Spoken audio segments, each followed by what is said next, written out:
Just give a few more minutes to let people in, a few more seconds. Good afternoon, everyone. Good afternoon, and welcome to The Final Word, the launch of the Youth Violence Commission's final report, where we are giving young people all around the country, the final word. My name is Jermaine Jackman, and I'm your co-chair for this afternoon's event. And I have the pleasure of co-chairing this event alongside Chanel. Thank you. So my name's Chanel Webb. I'm a youth worker, I'm a member of Take Back the Power, and I'm the founder of the Soul Shack London. And I'm so grateful to be chairing this event with Jermaine today. So welcome. Thank you so much, Chanel. This is a groundbreaking report and launch. This is the first time we've brought a cross-party parliamentary commission and handed over the final report launch to young people to truly have their final say. Before we get into it, just to let you know about the hashtags and the Twitter handles, the hashtag for this event is The Final Word. And YVC Final Report. And the Twitter handle is Youth Violence and UK Youth. So I'll just repeat that. Hashtag The Final Word and YVC Final Report. And then you can Youth Violence UK and also UK Youth. But before we get into it, I want us to play a quick introduction video of the commissioners of this report.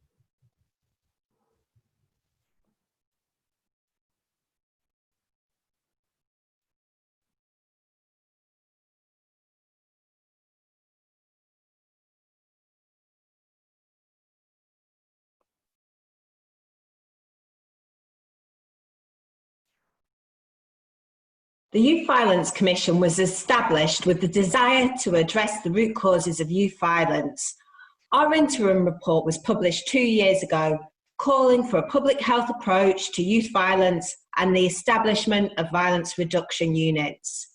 Since then, the government agreed to establish VRUs and take a public health approach to tackle youth violence. But we know so much more needs to be done.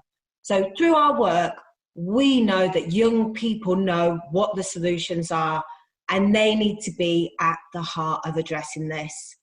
So I am pleased that today there will be a panel of young experts who will discuss and critique the report. We also know that academic rigour is important to any long-term solutions, and our report shows the cost of failure with the current system. This must change. We must do better for our young people. And today, together, we can push for better. The main findings from the report, based on evidence presented by hundreds of experts and on engagement with thousands of young people, clearly show that too many young people are living precarious, difficult, dangerous lives without the care, support, or hope that every young person deserves. The evidence presented to the Commission and summarised in the report clearly conveys the need for urgent change. Across areas as varied as early years, school exclusion, employment, housing, youth services and policing, we as a society are letting down our young people. And it is clear that there are direct connections between failings in these areas and youth violence. If we are to tackle the root causes of youth violence through a public health approach, the detailed findings of the Youth Violence Commission report in all of these areas must be addressed. The economic and social costs of serious youth violence across England and Wales are huge. Our analysis reveals the total cost to be in the region of £11 billion since 2008.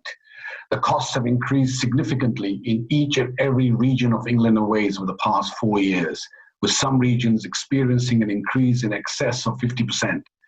This significant increase in costs reflects the recent increases in levels of serious violence between young people.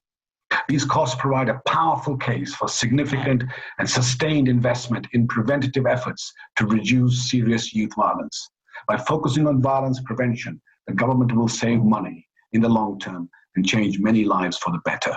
Indeed, the VRU network over a 10-year period would only need to reduce serious youth violence by 3% to be cost effective.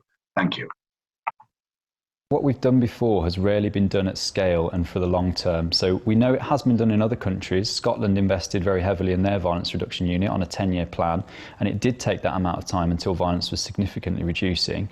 And that's what we need to do in this country as well. It doesn't mean that we don't act now and deliver services now. So there's some firefighting we need to do. We need to tackle drug markets very quickly. We need to put support in place for young people being excluded.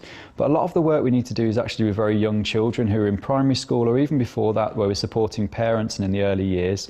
And obviously if you're putting interventions in at that time, the results don't manifest until another 5, 10, 15 years. So we can't expect results within 6, 12, 18 months, and too often politicians are demanding results in that time frame. They're not getting them, and then they're saying that the initiatives themselves have failed. That's not the case. It's that the VRUs, if they're forced, the violence reduction units, if they're forced to spend the money rapidly and on initiatives that need fast results, they're not going to come, and then mistakenly you'll think that the initiative itself is flawed, and it's not. We've just got to invest in the long term for these violence reduction units, give them the time to do the work that we know is effective, and if we do that, then I'm absolutely confident that we can see violence coming down between young people. March the 3rd, 2016. For the first time in history, the issue of youth violence was debated on the main floor of Parliament. The parliamentarians that took part in that debate that day were informed by a group of young people prior to walking into the House and engaging in the debate. Those young people included Temi Mwali, Whitney Isles, and Jermaine Jackman, who is still involved and has been involved right the way through the process. So we're very pleased to have him there today. That debate won the right to stage this commission, and it won the right for it to be an all-party commission, which I think is one of the reasons that that we were able to achieve the success that we achieved with the interim report, leading to policy changes in the way that it did.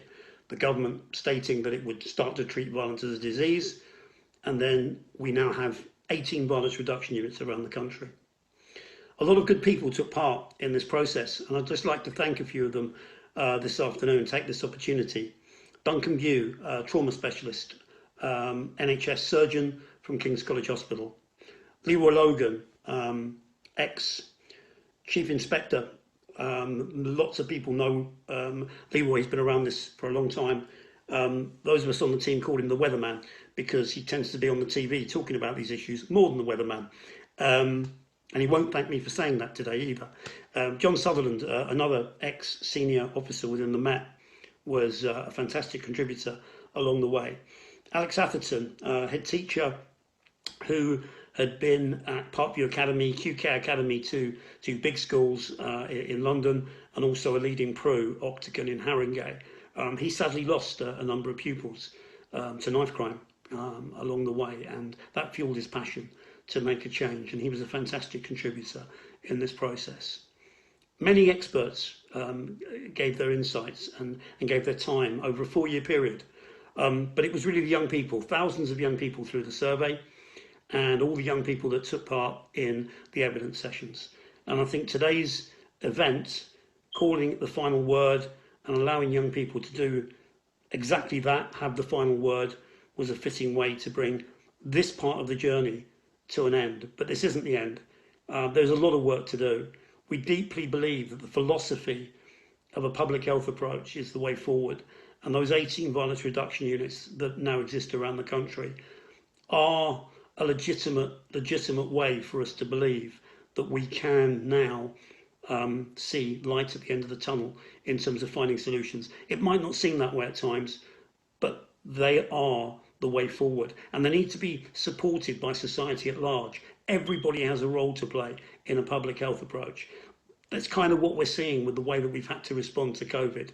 And I hope that today's event, we can hear from young people directly what they feel authentically needs to happen for that change to actually lead to what we need to see in terms of a different way of the whole issue being treated. That needs to be part of the new normal. Thank you for joining this event today.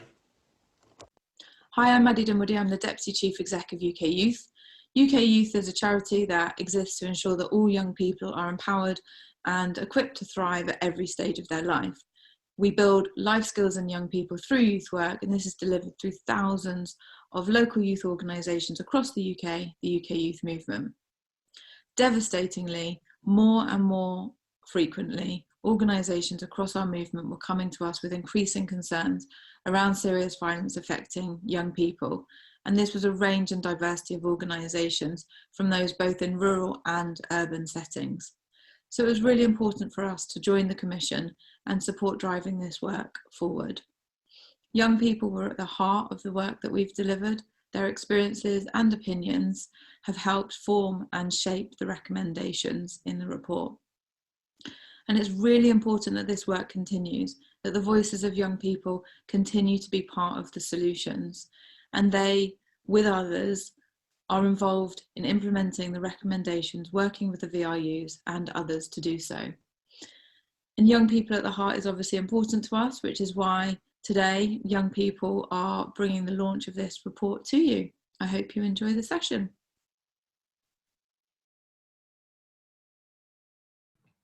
Okay, so before I go into the outline of the event, I just want to say thank you to everyone who's here, as well as to our commissioners, as well as especially to the young people who've been part of this event.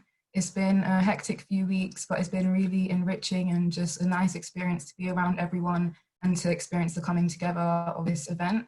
So without further ado, anyway, I'll go into the outline. So firstly, we're going to be hearing from Callum, and he works for the Scottish Violence Reduction Unit, and he works there after being supported by it himself. So since the report centres heavily on how violence reduction units should work in England, we think it's vital for us to learn from the Scottish experience too. Many of you may have seen him on Panorama on Monday just gone as well. After that, we'll hand over to the team of expert young people who are going to respond to the report, and we'll finish with some reflections from a youth professional who's been involved extensively with the Commission. After that, we'll have a question and answer session, and this will be a chance for the audience members to ask any questions to anything about you've seen in the video, and these will all be answered by the commissioners. Please post your questions in the chat throughout the event, and all of the top rated questions will be answered by the Commission members. Please ensure your questions are aimed at Commission members and not young people, and make sure that they relate to the report. Thank you. Thank you very much, Chanel. The young people that you'll hear from later on in the event do not represent the Commission. They are independent experts reflecting on the report's findings and recommendations. They are putting forward their own personal views about the report, and they also have a deep understanding on the issues that affect young people today. They are going to be answering one of the important questions coming out of the report, and I guess it's a question for all of us to think about throughout this event here today. What should happen next? So without further ado, I want to introduce Callum and Rachel for the interview. Thank you, Jermaine. My name's Rachel Ojo, and I'm the chair of the UK Youth Select Committee for Knife Crime. And thank you, Callum, for agreeing to be interviewed by me today. So before we start, could you please briefly introduce yourself? My name's Callum Hutchison, and I work for the Scottish Violence Reduction Unit, but I've also got my experience of being helped and supported by the Violence Reduction Unit, and it's nothing short of a privilege to be able to contribute to this event today. Thank you. So our first question for you is, what do you think are the main contributing factors to young people ending up involved in youth violence? In my experience and in my professional experience, a lack of hope and a lack of opportunity is always contributing factors for young people to be involved in violence in a whole. I believe trauma is one of the biggest drivers, and if violence is normalised to a young person, whether that be in their family home or whether that be in their communities, they may be drawn more into use and be involved in violence. Thank you. So what advice would you give to a young person that was already caught up in violence? Advice I would give to a young person, and I do this in my work capacities. I do interventions with young people who are actively involved in violence. I would let them know that they don't need to live like that anymore, that they can get out of the way they're living, and I would also let them know that they're far more than the worst thing they've ever done. Yeah. So what do you think could have been done to help and support you at an early age and also to prevent you from joining a gang? I believe what could have been done for myself is, so an intervention was done with myself 3.5 years ago at the age of 25. I believe if an intervention was done earlier, at the early years, to prevent me from being involved in gangs, whether that be through somebody from a lived experience background who had changed their life, basically to give me a real picture of what that lifestyle was like, but also some more opportunities rather than just being excluded from school, because I suppose it's what we do in Scotland just now. We have tackled school exclusions, and that's dramatically came down, so we're not too quick to exclude a child to away from school, because where are we excluding them to? We're excluding them to the streets, where they may be more vulnerable to gang violence and violence in a whole. Thank you. So how did the Scottish Violence Reduction Unit help you build a better life? And how do you think the nationwide expansion of violence reduction units will play an essential part in eliminating youth violence? Well, the Scottish Violence Reduction Unit, firstly, met me where I was at. So I was seriously assaulted and I ended up in accident and emergency, and we have a hospital-based intervention programme called the Navigators, and they were there, so they were able to intervene with me at a crisis point, where I had been many times in my life, where you're in a position to make a decision. Do I go back out and seek revenge, or do I try and change my ways and save my life, so to speak? But I never ever had the support to be able to do that, so they were able to support me from that incident, and continuously to where I am today. And how they done that was they listened to me. Many services in my experience wanted to do things to me rather than with me. They found out and made me aware of the causes of my offending, of my alcohol, and they signposted and supported me to be able to address them. So I was able to get sober, and that was amazing, just for my personal life and for my family, but also for my community as well, because I was no longer under the influence and dependent on alcohol.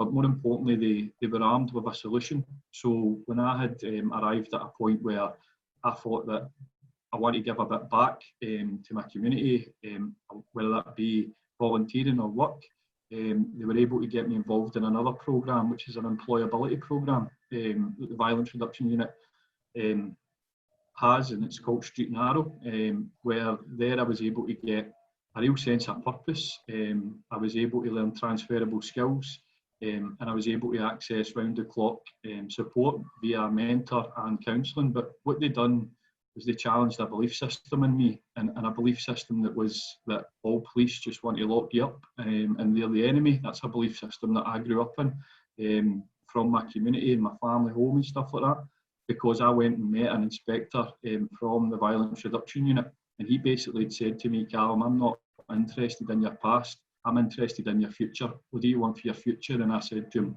"I just want to be a good dad, and I just want to be sober." And he says, "Well, I want to give you an opportunity." So right there and then, that belief system that I had, the police just want to cause me harm, was getting smashed.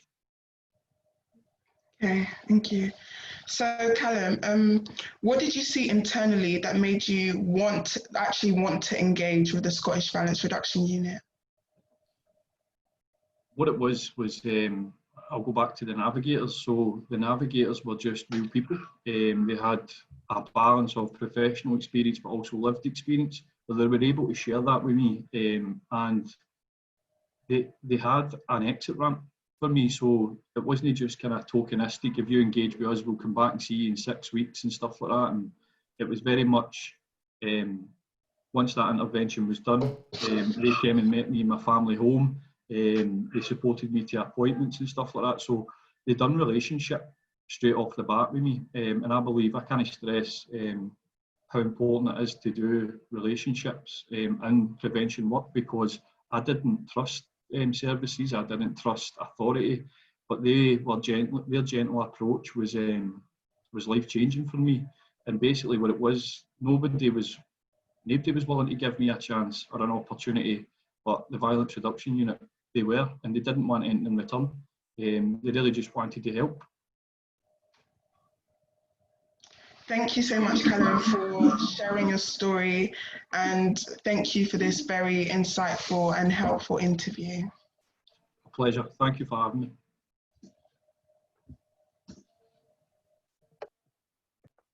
Thank you very much, Rachel, and thank you very much, Callum. You know, Chanel, when I was listening to their interview, I was reminded of how difficult it can be sometimes to revisit certain parts of your past, especially if it's quite traumatic. So massive thank yous to Callum. But he also highlighted the importance of best practice. Where has it worked in the country?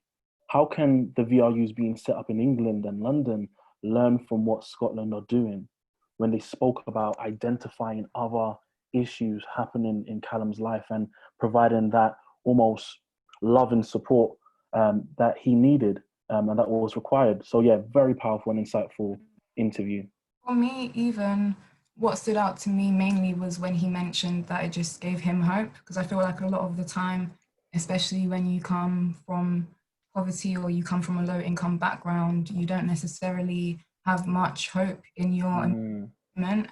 And for a lot of people, they may not necessarily have the best home environment. And I feel like even now, specifically with everything that's happening with COVID-19, I feel like that just exacerbates it. It's really important for us to have something like that, but especially, if I'm honest, something that's culturally competent like that in London, because I feel like that would just solve a lot of the issues that we have now. Absolutely. And what do you think about when he spoke about like challenging that belief system? That, you know, when you think about young people who might be excluded from school and then feel excluded from society and have a set of beliefs within themselves, and the VRU effectively challenged that belief system, said, no, we actually believe in you. We know that you have a bright future ahead of you, and we want to help you in order to achieve that bright future. Yeah. I feel like sometimes it's difficult to kind of unpack or unlearn certain beliefs that you have about yourself, especially if you're so used to having a kind of negative mindset about what kind of outcomes are possible in your life, where your life is headed. Because I feel like that is kind of commonplace, I feel like, for young people throughout London. Because I feel like when I think about that, I think about a lot of my friends. Most people are kind of scared to go for what they want to do. Do you know what I mean? People are scared to start that business or take that course or to make that change in their life. Because I feel like a lot of people are quite, Yeah, no, but thank you, Rachel and Callum, for that wonderful interview. Chanel, I'm going to hand over to you to move on to the next item on the agenda. So now we'll be moving on to the main event, and this is where we'll be learning from young people themselves. And first of all, I'm going to introduce Samira. Hi, my name's Samira. I'm a university student. I've been a part of UK Youth Parliament, British Youth Council, and I've been doing youth work on youth violence. My recommendation is in line with the Youth Violence Report on ACEs, so Adverse Childhood Experiences. But before I get into my recommendation in detail, I briefly want to mention that I am a minority of young people in which that have engaged with the social care system in the UK that has not had a tough time, thanks to my teachers and my external family. But unfortunately, I am a minority. Far too many young people that engage with these services are let down, disengaged, and held back from achieving their full potential. Our social care system, frankly, is underfunded and not well equipped alongside so many other youth services. As I mentioned before, I turned out the way I did because of my teachers that did more than what their payroll pays them to do. Comforted me in times of need, got me accommodation when I was at the brink of homelessness and vulnerable to their life on the streets, helped me receive paperwork for university and so much more. Something to me that sounds what a social worker should do. But I don't blame them. I blame the lack of funding for the child social care system in the UK that's not only having an effect on young people, but having an effect on our education system, putting so much more stress on teachers that are essentially doing two jobs that aren't properly trained for.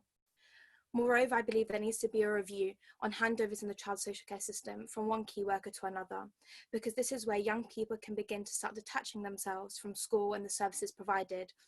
Because when a child or a young person is handed over in the system, they're having to repeat their trauma all over again to their new key or social worker. Because the way it's done in the UK, unfortunately, majority of the time it's led by young people, it's done by themselves. This is damaging to a young person and can affect their relationships and level of engagement with services, causing attachment problems. They are forced out of the system because there isn't sufficient support available for those most vulnerable, and the system itself can't handle the level of protection that it needs to carry out for these young people. ACEs are very important to understand, and my recommendation is that the children's social care system receives a minimum of 25% increase in its funding, and that the Department of Health and Social Care get back to us with a response of what they can and will do by August of 2020. My second part recommendation is that the department also carry out a review on the way handovers are done and carried out, producing a gold standard and best practice document that states the best ways to do so and the procedures. Thank you. Thank you so much, Samira, for sharing this. I especially like the gold standard. I feel like that is a really good touch, but thank you again. So next up, we have Blue.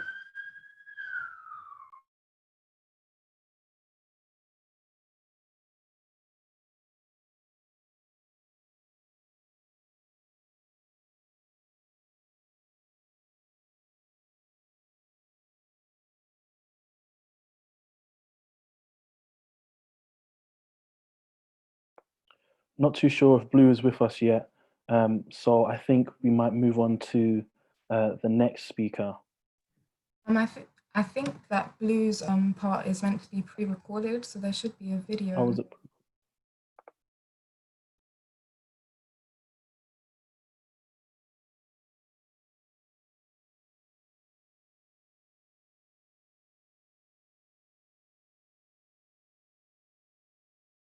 Yeah, I think we're gonna just skip that bit for now.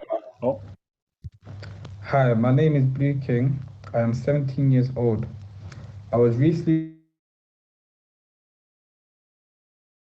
I know firsthand about being groomed into criminality.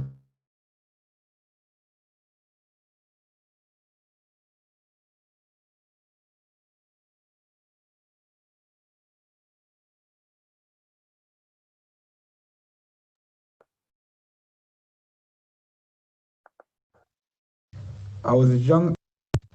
Hi, my name is Blue King. I am 17 years old. I was recently released from a young offenders institution. I know firsthand about being groomed into criminality for other people's personal gain. I was as young as 8 when I became aware of gang culture and criminality. I believe that early intervention within primary schools can help prevent grooming and an early introduction into criminality. Teaching children that a criminal lifestyle has detrimental impact on the individual but also the wider community.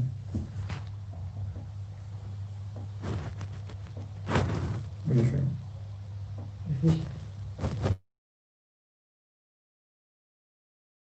Okay, so thank you so much, Blue, for sharing that as well. I feel like it's really actually quite powerful. I think many people may not actually realize it, but for young people to share these very personal stories about their experiences, it's a very powerful and moving thing. So thank you for sharing that with us. So next up, we've got Kadeem as well.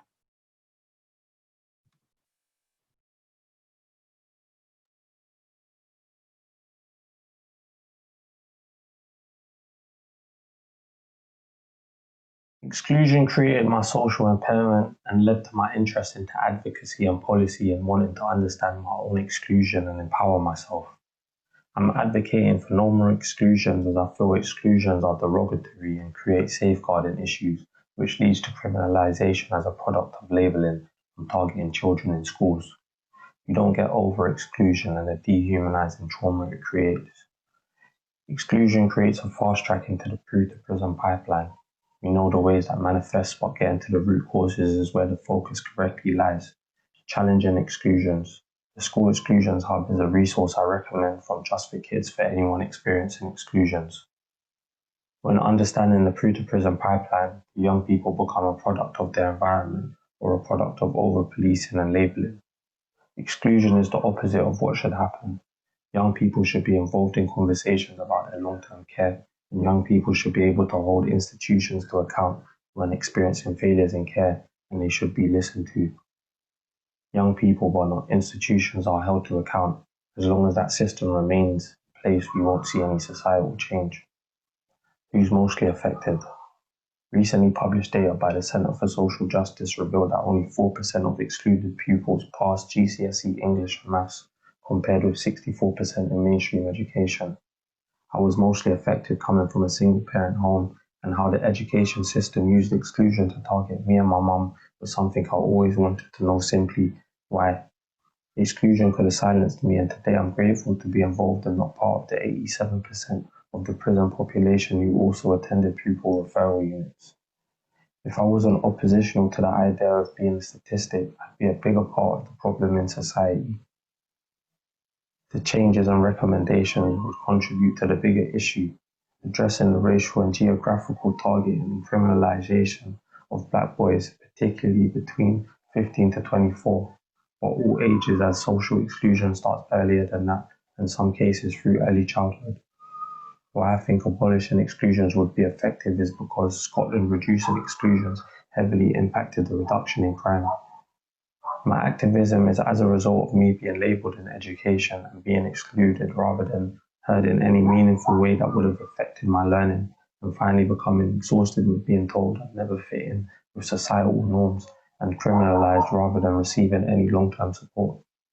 Adversities created by exclusions, which were a result of my special educational needs through childhood, led to behaviours which led to exclusions. I've been excluded from one day to a number of weeks. Collectively, my whole school experience, I say, had experienced 30 exclusions, if not more, and I was permanently excluded from 2 mainstream primary schools all before 9, and never reintegrated. I feel mainstream education failed me. What could I have achieved? Wow.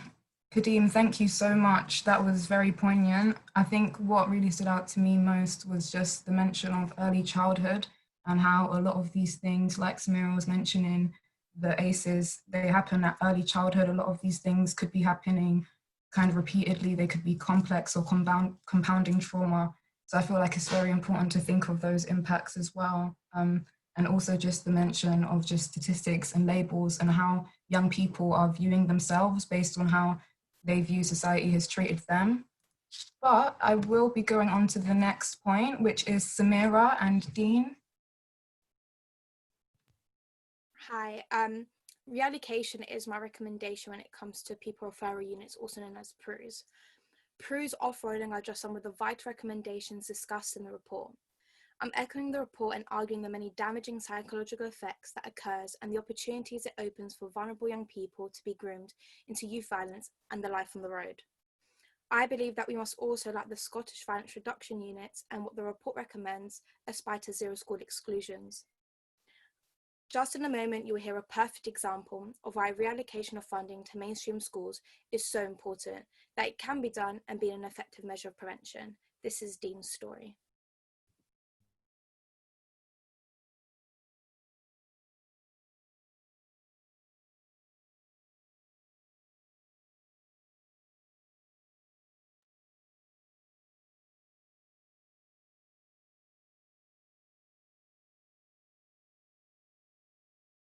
All right, so at my school, there's something called the SSC Student Support Centre, and I was there for quite some time during my secondary school period.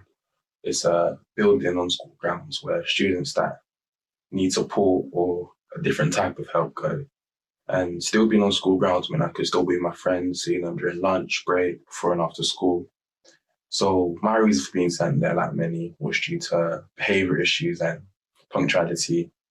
And what's different about the SSC, and especially the mentors there, is that they really try to understand you. A lot of positive reinforcement. There are sessions where we do classwork, of course, but sessions where we kind of organise our lives, one-to-one sessions talking about life and obviously school. And it was really nice having someone really try to understand you and help you. And that made us respect our mentors a lot. But long story short, after the SSC, I got the award for most improved student, and that was the case with many young students. We were understood there, seen as more than just our reputations. They looked at the reason and not just the action.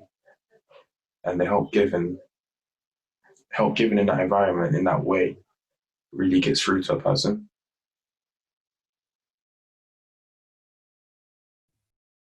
I just want to start off by saying thank you to Dean for sharing that. So insightful education, I think, to me, powerful. And it's just a glimpse of what using alternative educational routes, such as having a student support centre located in a school, can do for a young person. PRUs, in theory, are meant to help vulnerable young people and get them to finish off their education, and in some, also attempt to get these young people back into mainstream school. However, not all but some PRUs can be psychologically damaging, reinforcing negative messages and thoughts that young people have by keeping them away from other positive young people in mainstream schools. PRUs are expensive, and financially it is cheaper to fund alternative educational routes than funding a young person in a PRU. Alongside the fact that we don't in the UK have a strong enough education or child social care system to provide efficient support for those young people outside of a PRU. Therefore, my recommendation is that the Department of Education work with local authorities to radically reform the allocation of money to PRUs, seeking alternative educational routes to mainstream school. Thank you. Thank you so much, Samira and Dean, for sharing your stories. Next, we have Rachel.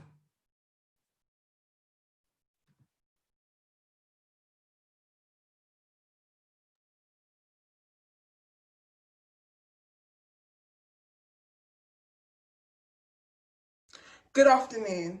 I'm Rachel Ojo. I'm the chair of the UK Youth Select Committee for Knife Crime, and over the years, I've benefited greatly from youth services. We recommend that there is at least 50% increase in funding for youth services nationwide in order to reverse the effects of continued budget cuts. Youth services have suffered a 70% funding cut in less than a decade, and this is completely unacceptable.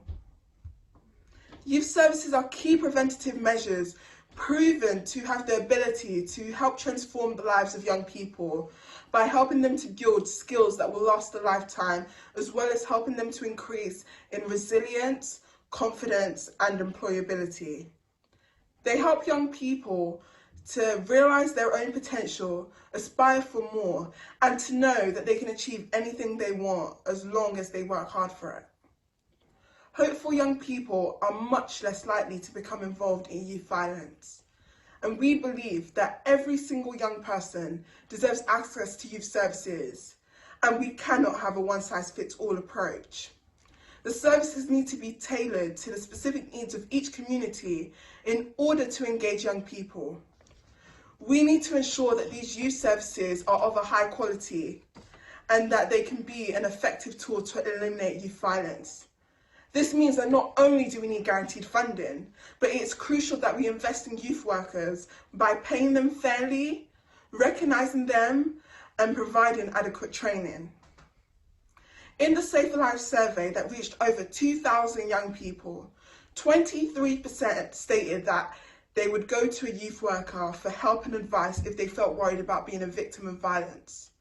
This provides further evidence that youth services are an important source of help and support in today's society. We want action to be taken, and for the Department for Digital Culture, Media and Sport to take responsibility and respond to this recommendation by the end of August. Even if the Treasury needs to increase funding to the DCMS to fulfil our recommendation, they should do so. This is because people in power need to realise that youth services are not a luxury. They are indeed a necessity if we want to protect the lives of our young people.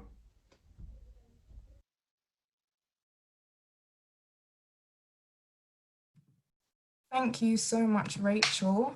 So before I go to the next point, I just want to remind you of the Q&A function where you can ask a question to any of the commissioners. So you can use that. But next up is actually me. So I don't know if the slide is there, but my point is just to highlight the lack of employment opportunities for 18 to 25-year-olds, particularly within the youth services.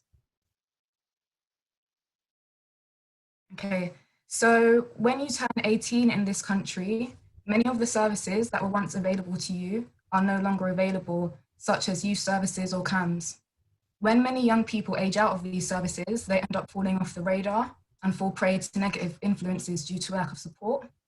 So for those who are living in poverty, who are not in education, employment, training, or who are deemed kind of hard to reach or hard to engage, the impact of this is much harder and much more far-reaching, as there's a lack of access to services that help them to gain that employment, education, training, and support. So with the NHS now looking at extending support and services for 18 to 25-year-olds in the long term, can this also be applied to the youth work sector with more support for these young people before it's too late? It's widely accepted that your brain doesn't fully develop until you're 25 years old. So why does the support stop before then? The long-term benefits of investing in the futures of young people who are on the fringes of society will be seen in generations to come if there are early interventions and long-term support. Looking at Rishi Sunak's new Kickstart job scheme for 16 to 24-year-olds, it looks good from afar, but when you look at the small print, it seems to be just another band-aid solution to the lack of opportunities and stable work for young people. Short-term placements that are only available to a select few means that those who are not in receipt of benefits, for example, are not able to receive support to find work. And as a youth worker, I've seen firsthand the effects that a lack of access to employment opportunities has on the lives of disadvantaged young people. So I've also just got some statistics here, and it's just that with 16 to 24-year-olds, unemployment rates are higher for people from a Black background at 26%, and for a Pakistani or Bangladeshi background, it's 23% in comparison to their white counterparts. I actually also saw some stats today that were released about the job losses through coronavirus, and I saw it was probably, if I remember correctly, around 30,000 young people now who've lost their jobs in this time too. So it's just ever more pertinent. And just looking at the recommendations, what I suggest is that we increase the support that are available 18 to 25-year-olds who are not SEND in youth provisions, because what I see is that as soon as you turn 18, you drop off and then you're not able to access that same support because many services stop at 18. And also, we need to enhance the pay, conditions, and security of work opportunities for these 18 to 25-year-olds to ensure that these opportunities reach those who are more in need, and also just put an end to precarious work, such as zero-hour contracts or short-term schemes, such as the one that was released recently. And that is my point. So I can't really thank myself, but I'll thank you, Chanel. Thank you, Chanel, so much for that contribution. Yeah, that was powerful. Emmanuel as well is next. So welcome to Emmanuel.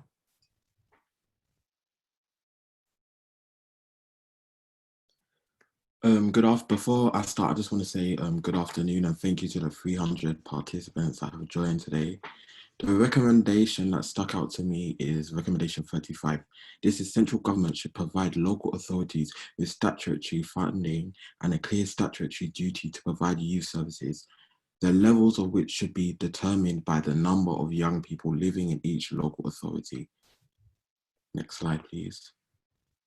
But where would the funding come from exactly? Next slide, please. The funding will come through divesting funds and reinvesting back into community support.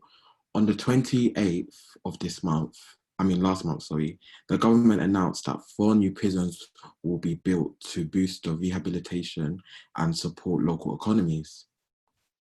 The rehabilitation is failing our society and our young people to rehabilitate them back into society. Around 46% of prisoners and 60% of those that have short sentences are re-offended within a year of them being released. Through divesting funds and putting them back into the community and putting them back into our youth services, these are clear solutions which will help prevent crime at its core and eradicate it from society. Next slide, please. Also, society can also divest funds from policing. This year, 2020 and 2021, the government is set to give the Metropolitan Police 1.1 billion for the next year. This will increase their budget to 15 billion in the whole 2 years. The police have been an inherently violent institution for Black and brown communities across this country. Black men are 96 times more likely to be stopped and searched per 1,000 people, whereas white people are 23 times more likely to be stopped and searched per 1,000 people. This is institutional racism at its finest, and this causes the criminalization of young Black men, which causes a self-fulfilling prophecy. Next slide, please.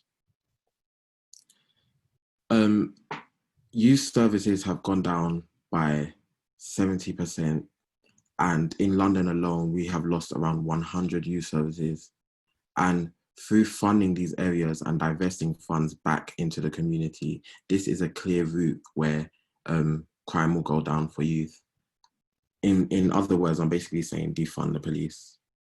Thank you. Yeah, this is my bit.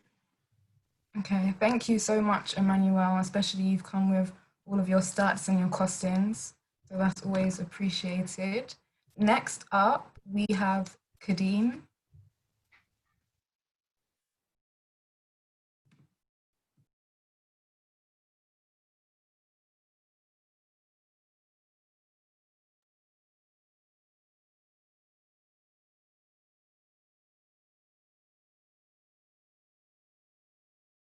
You have to be in the public eye to receive an apology from the Met, and there's something personally distasteful about that, because society blocks our progression.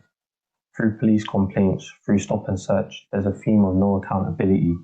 Officers are confident misusing their powers knowing nothing will happen to them, and the community are disheartened in the belief that the system, by default, creates confidence in unfair policing.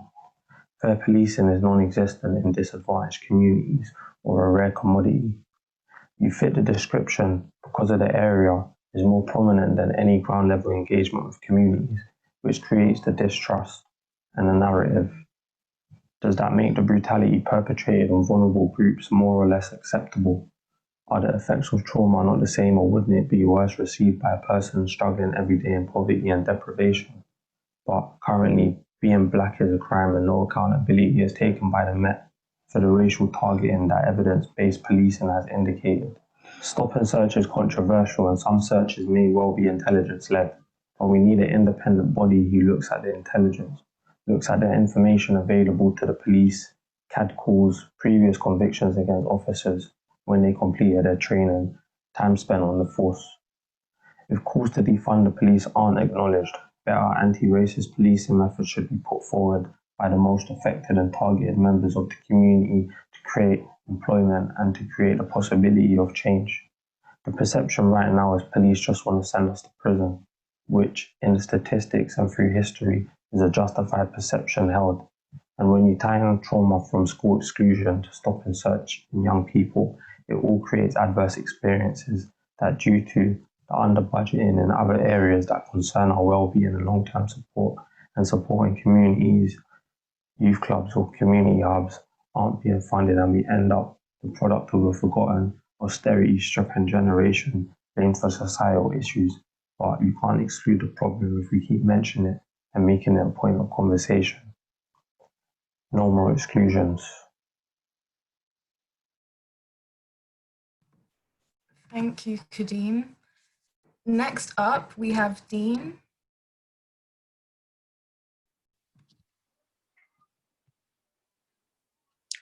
Hello, so yeah, I'm Dean, and in the YVC report, there are mentions of more police officers, and we've already seen the problems police are causing through either negligence, brutality, racial bias, or the fear and mistrust the community have with the police. So in the video to come, I'll be talking on ways we can realistically improve the police.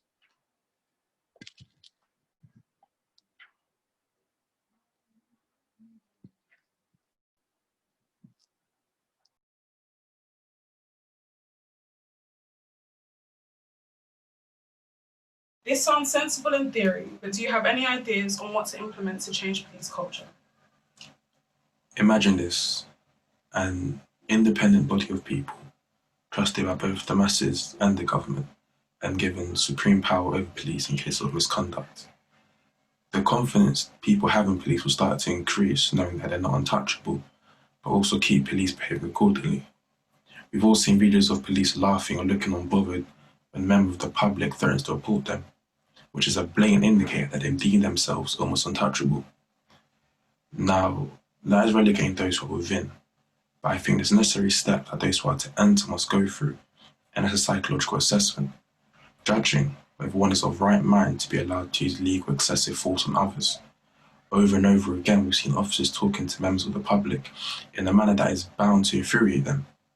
You're meant to be keeping the peace. Seen officers with a clear superiority complex, as if they've been itching for a chance to use their newfound powers. I would like to say it's important that said bodies are known to the people. For us to have faith in them, they must be vetted by the public eye. Now, there are many more minute details about implementation and due process that I and many others, like Take by the Power or Hackney Account, will be willing to discuss with Home Secretary Priti Patel. For there is a problem, and we're offering a solution for the benefit of us all. And we demand change. Do you not think systems like these exist? To answer that question, all I'm going to say is you're intellectual. If systems of similar nature exist, why does the problem remain? There's so much I haven't touched on why racist policing perpetuates youth violence. We understand the problem. So this isn't an ask to be in the room and part of decision makers. It's a demand, and one that benefits us all.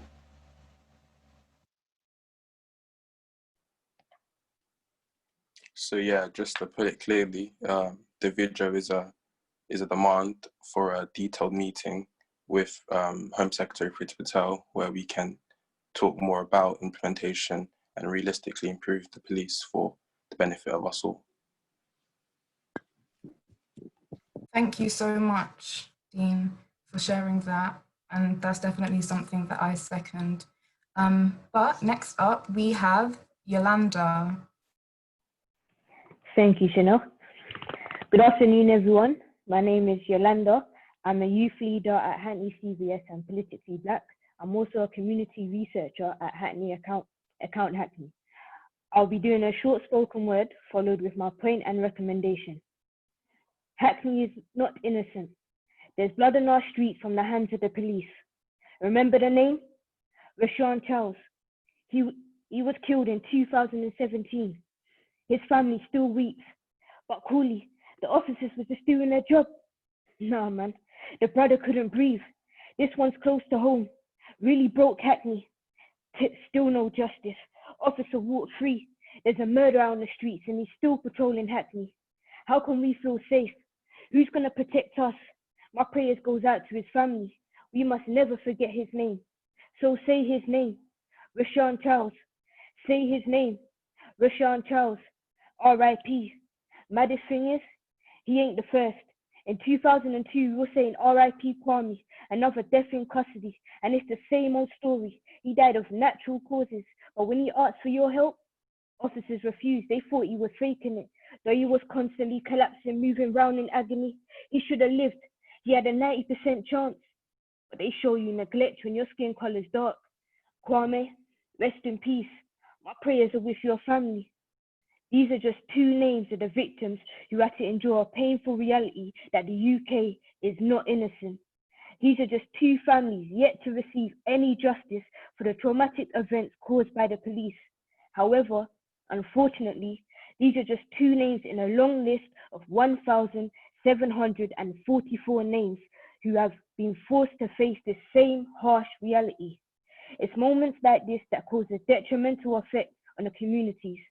For areas like Hackney, this pain isn't something that's just passed on from generation to generation. 2017 was just the other day. This pain still lingers in the air for our community. In fact, we have to live with the notion of knowing that the officer is still patrolling our local streets. Can you imagine how much that puts a dent in faith that the police are here to protect and serve the Black and Asian, not BAME, but Black and Asian community? It has put a foot in the face of any trust that may have been between the community and the police, because this isn't the first time. Hackney's neighbours, Tottenham in Haringey, will have its own harsh reality stories to tell on the effects the police have had, with the likes of Mark Duggan and Jermaine Baker's family still seeking justice. There is a long history of pain caused by police in areas where the Black and Asian minorities reside. It is this very reason why I believe it is vital that officers are taught the harsh reality of truth. As it has been made clear to me that these officers working in areas know nothing of this history, know nothing of our culture and the lifestyles of these residents in these areas. It is also clear to me that they have a very narrow-minded view on who we are as a people, and what they do know is usually based on ideologies passed on to them via social acts and the media, which isn't going to give an accurate overview of who we are as a collective, because a small minority doesn't speak for the majority.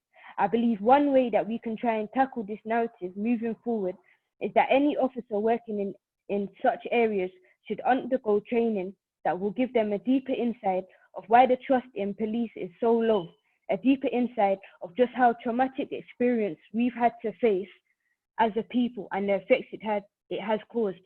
I believe this training should come from someone within our community who understands the pain, knows the history, and can give a powerful workshop on it. I don't believe this training should come from someone within one of Metropolitan's own, because they are the source of the problem, and the problem cannot solve a problem. Therefore, it's my recommendation to the National Police Chief Council and the College of Policing that there should be an understanding of history of police-enforced trauma training delivered to all new recruits in each force and eventually made mandatory for all officers to learn. We request a response from both governing parties to this request by the end of August. Thank you for listening. Thank you so much, Yolanda. Personally, I think that was a very, very beautiful piece of work. So I really appreciate you sharing that with us. Next up, we have Rachel.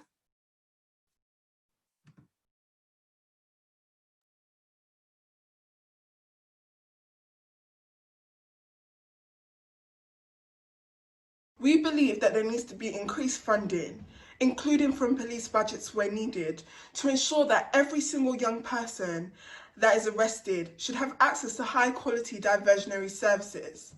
Central, regional and local governments should prioritise funding for these projects. They can help to prevent criminalisation of young people and hold significant potential in reducing reoffending. Diversion programmes are the way forward if we want to promote more sustainable outcomes for young people. A successful example of one of these projects is Divert Youth. Divert Youth aims to prevent 10 to 17-year-olds from becoming first-time entrants into the criminal justice system by working with them and their family to help them make better life choices. When a young person is sentenced and then released, they are often more vulnerable to return into a life of violence.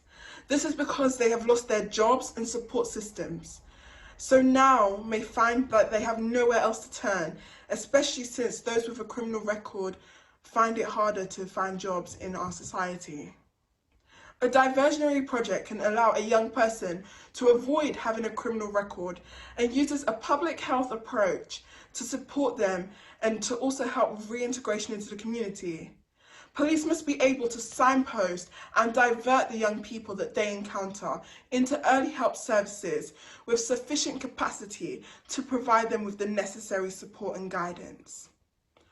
Although a lot is being done to prevent youth violence, we cannot forget those that have already committed crimes, and we must always remember that it is never too late to help a young person.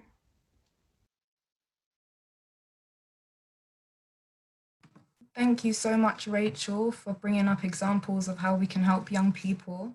Next up, we have Blue.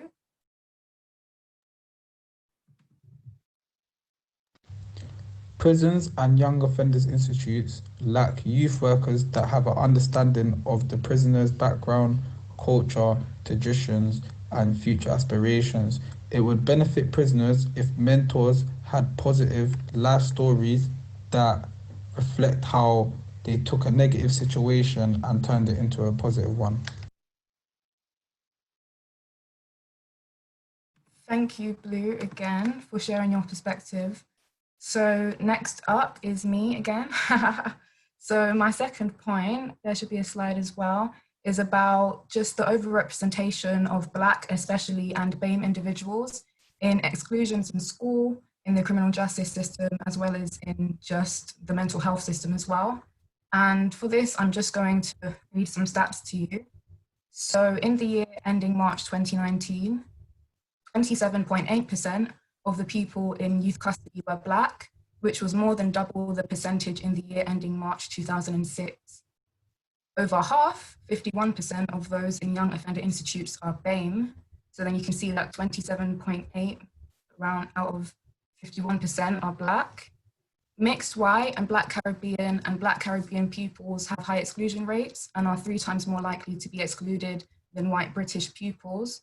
Now going into kind of intersectionality now, when you look about the social economic background of a young person, any special educational needs they have, their gender and their ethnicity, then what you can see is that a young Black Caribbean boy who is eligible for free school meals, who has special educational needs, and is 168 times more likely to be permanently excluded than a white British girl who doesn't have special educational needs and is not eligible for free school meals. So basically, to be a young Black, poor Caribbean boy with special educational needs, you are 168 times more likely to be excluded from school permanently. And this is according to the Education Policy Institute in 2017.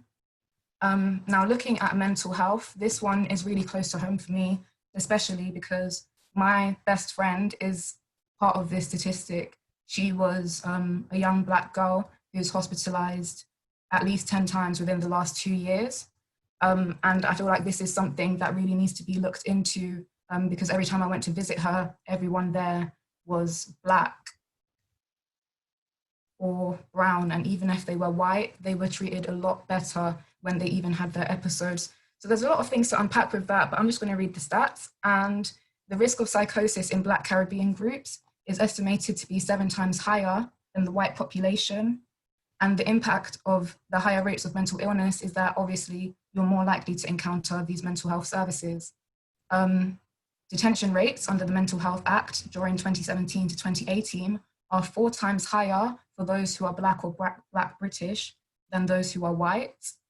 And another thing as well that I think is important is that Black men are also reported to have the highest rates of drug use and drug dependency, but they are also more likely than white men to be using mental health service, not using mental health services, needing mental health services. And when you look at these stats back in Africa and the Caribbean, Black people do not have such high rates of suicide or mental health issues. So then it brings the question, is that because of the experience of being Black in Britain? And the reason that I say this is that all of these stats are very, very high. And Black people as a whole are only 3% of the British population. So then with 27.8% of young Black boys in custody, and then you're way less than 3% of the entire population, it really just makes the disproportionality much more staggering.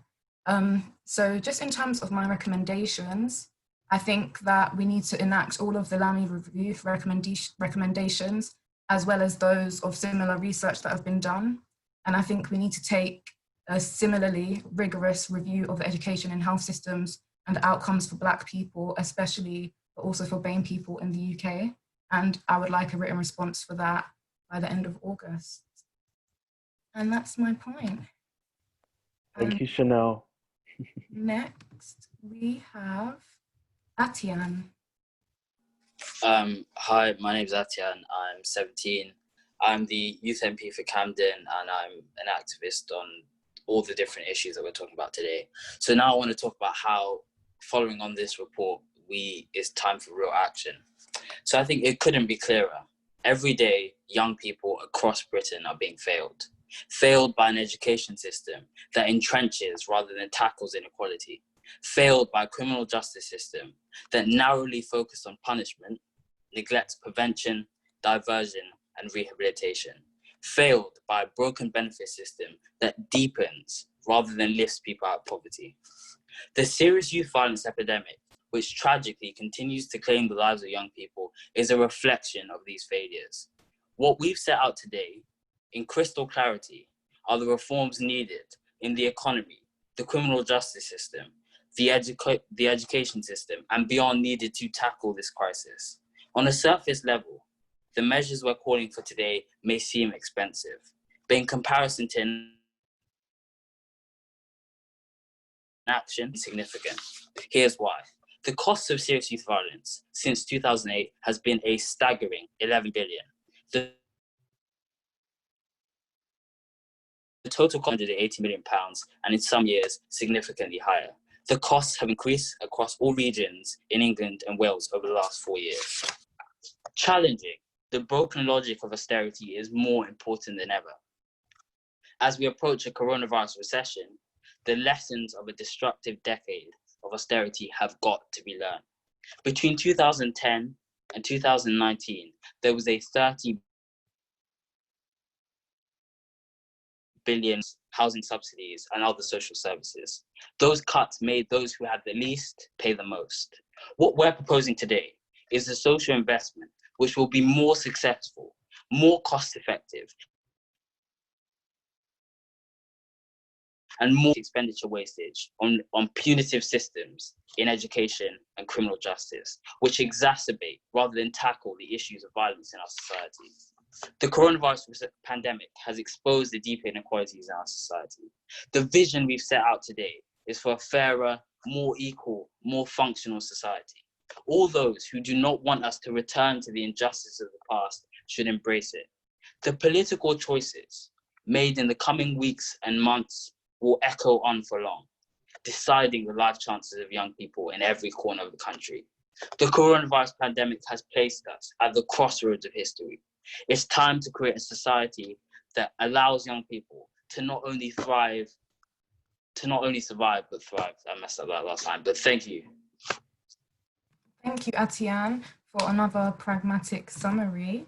So now we're going to pass on to Ebby, and she's a youth worker who's been very extensively involved with the Commission and its work, and she's going to offer her reflections on the report as well as some of the things that we've said just now. So please welcome Ebby. Hello. First of all, I just want to commend every single young person that spoke. You all did absolutely amazing. And I think just to summarize your points, it's important that we do look at all the strands. So whether it's education, policing, social care, and youth support, especially for the young people who have least been heard in society, as well as, like Chanel, I echo you when you was talking about support for 25-year-olds. Again, like she said, the brain doesn't develop till 25, yet we stop supporting young people once they reach their 18th birthday, and all of that needs to change. I just want to kind of summarize in terms of what's needed from the sector. So I've been doing this work for quite a bit of time and I'm still growing, but there's a lot of change that this report can bring to the sector as well as to supporting young people who have been affected by violence. So first, the VRUs, of course, the VRUs need to support and embed themselves within the communities that are affected, which means that working with grassroots charities is important, not just as an extra addition on funding bids, but actually working and embedding yourself to strengthen the grassroots charities who have the relationship with the young people that you may not be able to engage with. Like Chanel said, cultural competency. The thing about cultural competency is, just like trauma and trauma-informed, I can see it becoming a buzzword in this sector, and we don't need it to become a buzzword. Understanding cultural competency is not just about race, it's also about understanding the communities that you work in and that you serve and that you're meant to protect, which means, again, working and supporting with the people who are embedded in those communities. I think the whole sector needs to take into consideration unconscious bias that is in the sector, as well as looking at the cultural competency across the sector and diversify the sector, which means that young people who are involved and who have been impacted by violence can see more than just a glass ceiling of being experts, but how do we encourage these young people, like the young people that we've heard today, to be more than just experts? How do we encourage them to become future CEOs tomorrow and part of governing bodies. I think trauma, again, needs to be looked at in depth in the sector, because the trauma is not just associated with the young people, but also the professionals. The good thing about the report is that it heard from professional expressions, like one that I wrote about girls, Whitney wrote about trauma, Temi as well as Ben. And I think all of those expert expressions from professionals really do echo the need for professionalizations within the youth sector, as well as an investment into training and support for organizations to train and enable their staff to feel healed. And I think all in all, what I'm gonna say is that we have children burying children. We spoke a lot about, you heard about 2019, you heard about 2017. I'm a product of 2007 when we had guns on the street. And I think that we need to really hold account the people that are making decisions, but also look internally at the fact that we have children burying children, and we still do not have a bereavement service for children who have buried children. All in all, like I said, I'm very, very proud of these young people, and all we can do is continue to support them and elevate them, because they are next up. Thank you.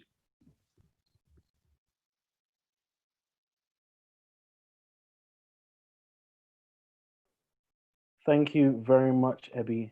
And at this point, I guess I come in to say a few words and just reflect on what's been said already. And when I started to prepare what I was going to speak about, I reflected on the theme of this event and what it's all about. And when I heard the young people put forward their recommendations alongside with the recommendations found in the report, young people aren't the problem, they are the solution. You've heard them not only talk about their lived experiences, like the impacts of exclusion, the trauma, the grooming, the ups and downs of mental and emotional development, the experiences within the criminal justice system, but they also provided solutions to improving those lived experiences. So a more accountable and transparent police service, an independent body that can hold them to account, investing in our education and employment opportunities, anti-racism and cultural competence training.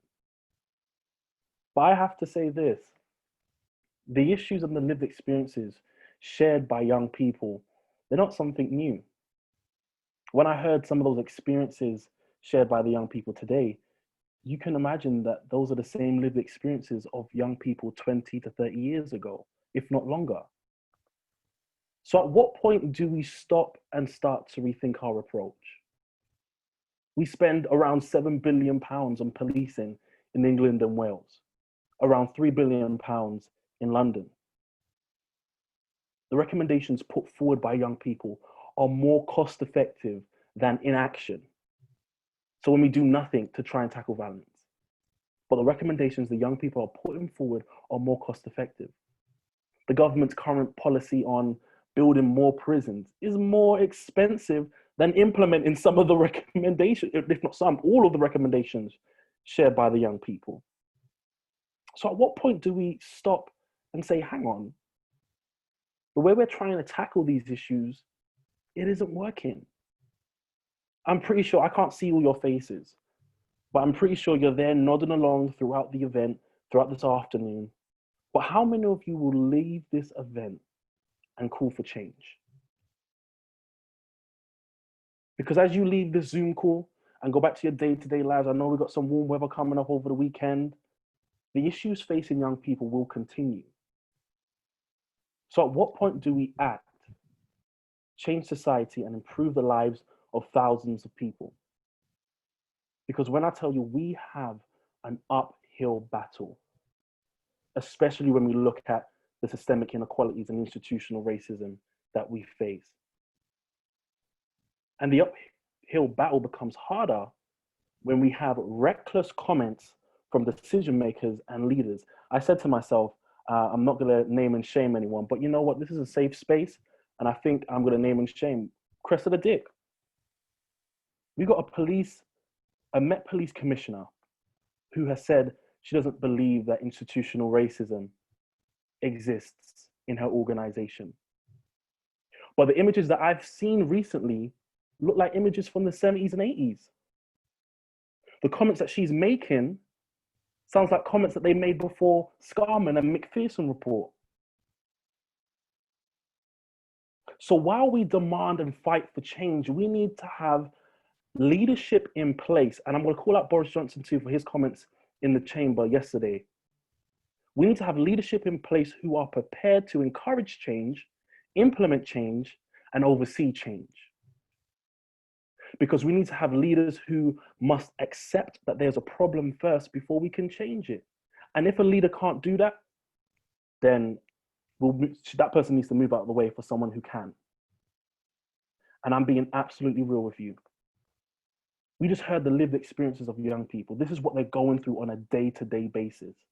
I had an interview with the Daily Mirror a couple of days ago, and I started to get emotional, reliving the traumatic experiences with the police, being pushed up against a shop front window, being told, oh, I like to give you type of people a chance, so I'm going to ask you again, have you got anything on you? We need to be real and serious when we're talking about improving the lives of children and young people. Most recent, I lost my friend in December to knife crime. This is the reality. And Ebby hit the nail on the head. We have children burying their peers, young people burying their peers. And we talk about the trauma of what COVID has done to our society. So we really need to ask ourselves the question, when we leave this Zoom call, how are we going to call for change? How are we going to implement, take on board what the report is saying, but also take on board what these young people are saying? You've got the list right there, the young experts.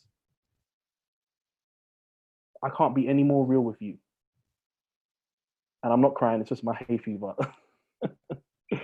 But thank you guys so much. I'm going to move on to the Q&A. I'm seeing all these questions coming in hot and fast.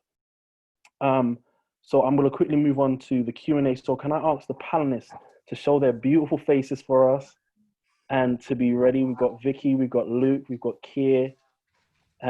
So I'm just going to quickly pull up my chat to make sure I've got these questions up. And I think my first question, and Chanel, you and I, we can just bounce some vibes off of one another. You know, we're cool like that. I think my first question is for Luke.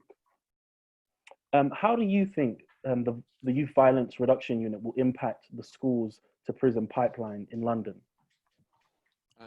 So I think that this relates to another question about exclusions as well, and about how the governance of education works in Britain, which is very different to Scotland.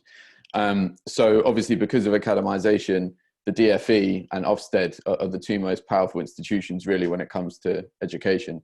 And what has been stated in the recommendations in the report is that there needs to be better funding for inclusion in schools, speech and language, additional needs, all aspects of well-being and inclusion. DfE and Ofsted need to do a much better job at disincentivizing exclusions. In my daily work, I spend a lot of time supporting young people who've gone through exclusions, and I see the effects of that. And in far too many schools, there is a punitive approach. Far too many schools are disciplinarians more than they are educators. We need an ethic of care in our schools, which Scotland did so well and which had a massive impact on violence. And in relation to the school to prison pipeline, I think that every agency involved in education needs to do a better job at tackling racial disproportionality, needs to do a better job at reducing exclusions. And I hope that all of the violence reduction units will work closely with local authorities, with schools and with the DfE to ensure that inclusive approaches are better funded and better incentivized so that we have a massive reduction in exclusions. That was an absolutely central feature of what worked in Scotland. We need to work with the governance structures we have, the organizations we have in this country to achieve an equal result. Thank you very much. I'm going to pass on to Chanel. I think she's got another question.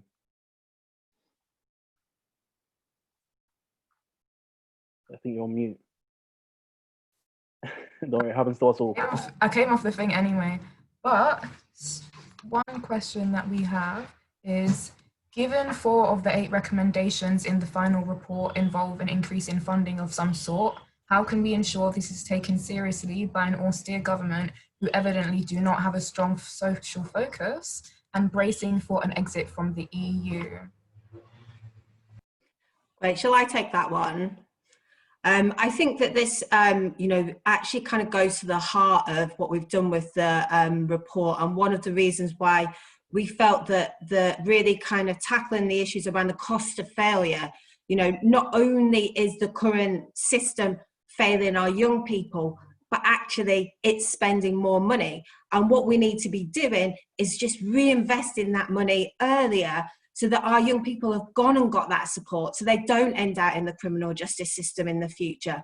And I think that we, collectively, all of us really need to work together to make sure that we hammer that home. Thank you very much.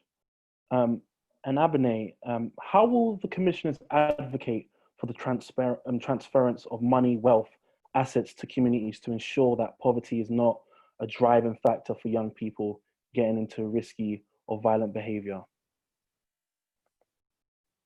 I believe you're on mute.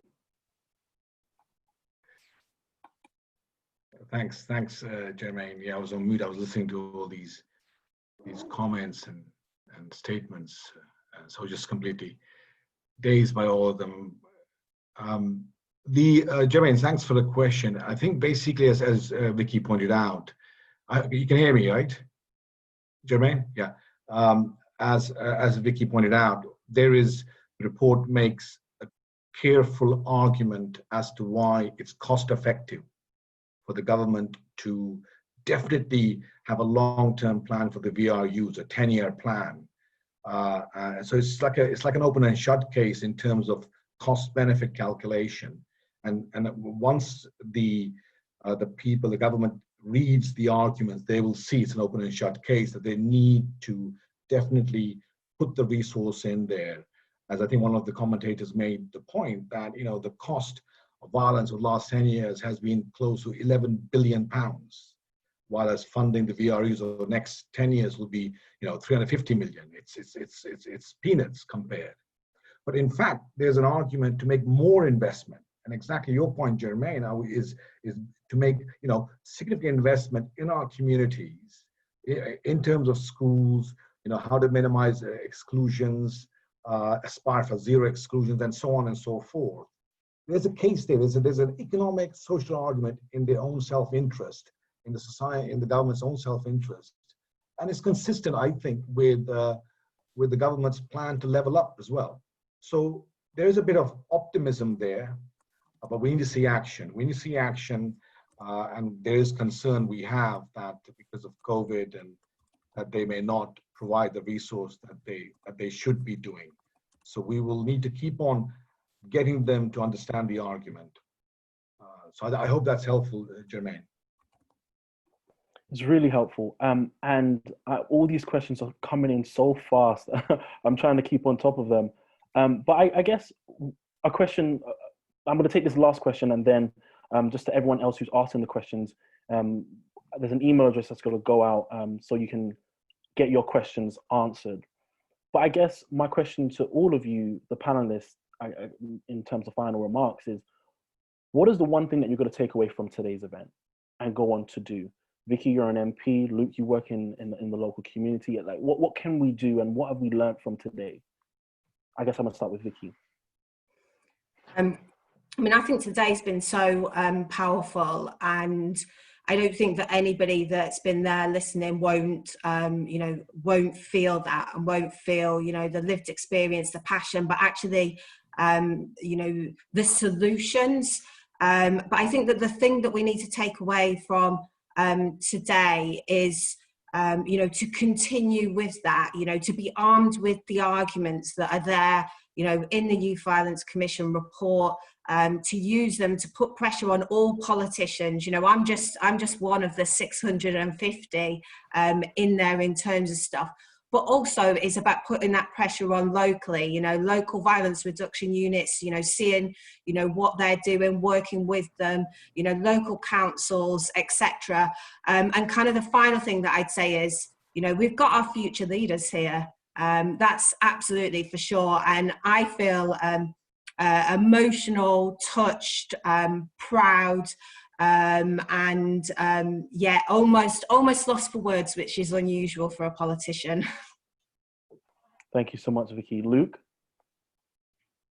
Yeah, I mean, just building off what Vicky just said, I've been working with this group of young people over the past few weeks, helping them to prepare and kind of refine their points.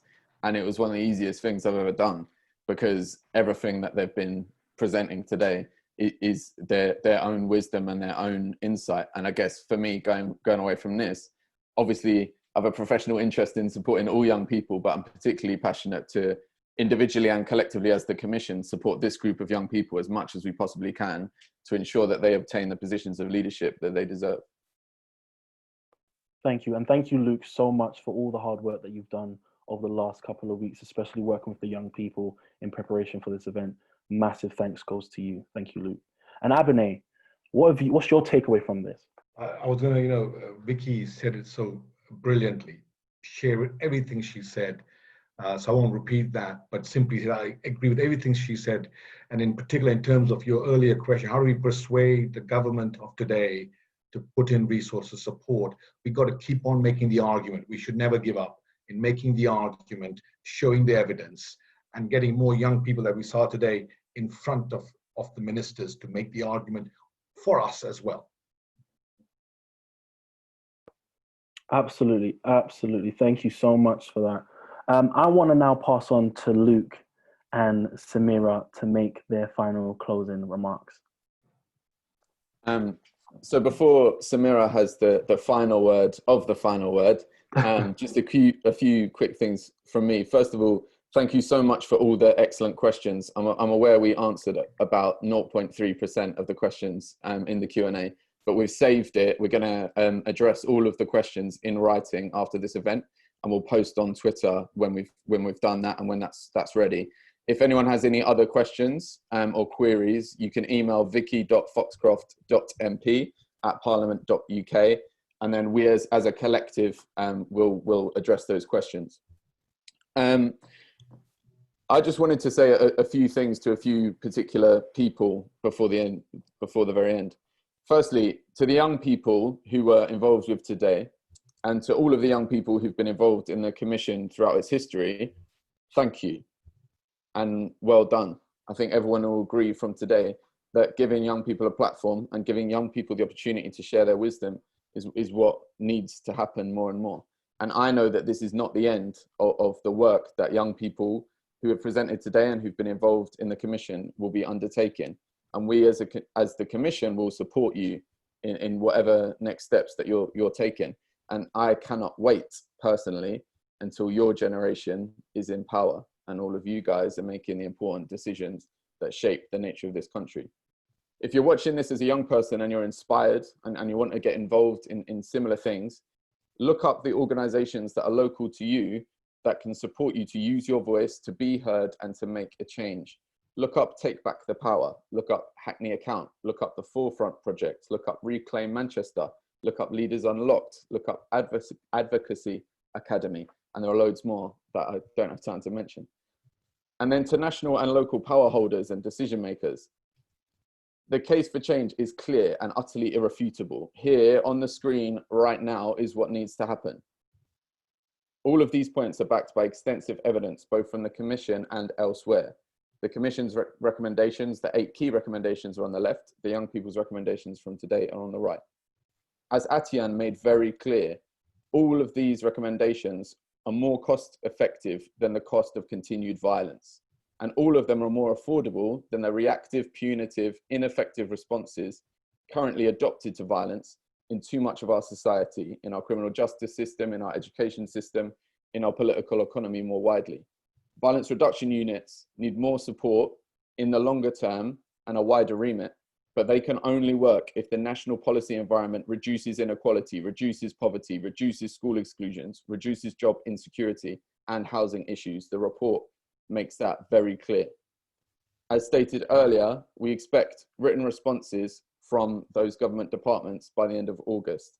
And all of you watching today can help us with that by posting on social media, by writing to your MP and so on. I want to say something very briefly to the police. Nothing that has been said today is anti-police. I think that term's been thrown around a bit too liberally. It's been legitimate critique about very particular practices. And more importantly, it's been pro-peace. Take note of what's been said. The Commission report calls for more police, more neighbourhood and community policing. In my personal view, that could only ever be effective if the young people's sentiments from today are taken into consideration in how police are recruited, trained and scrutinised. Lastly, to those watching who support all of the ideas on the screen now, take a screenshot, capture what is on the screen now, bombard your MP, bombard your social media with it, back the organisations doing work on the ground to support young people's self-advocacy, those I mentioned earlier, and also support the grassroots organisations, many of whom are too often underfunded, doing the hard work to reduce violence in our society, many of whom have been involved in the Commission.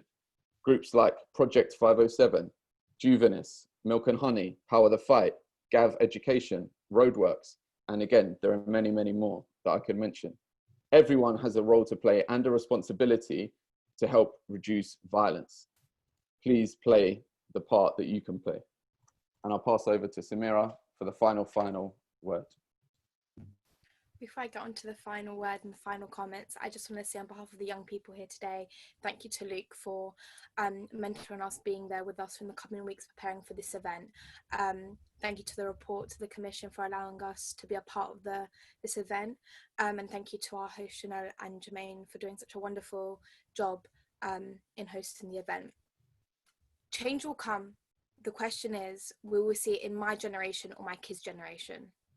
The Youth Violence Report provides so much research, statistics and recommendations that can really make a significant change that is so desperately needed.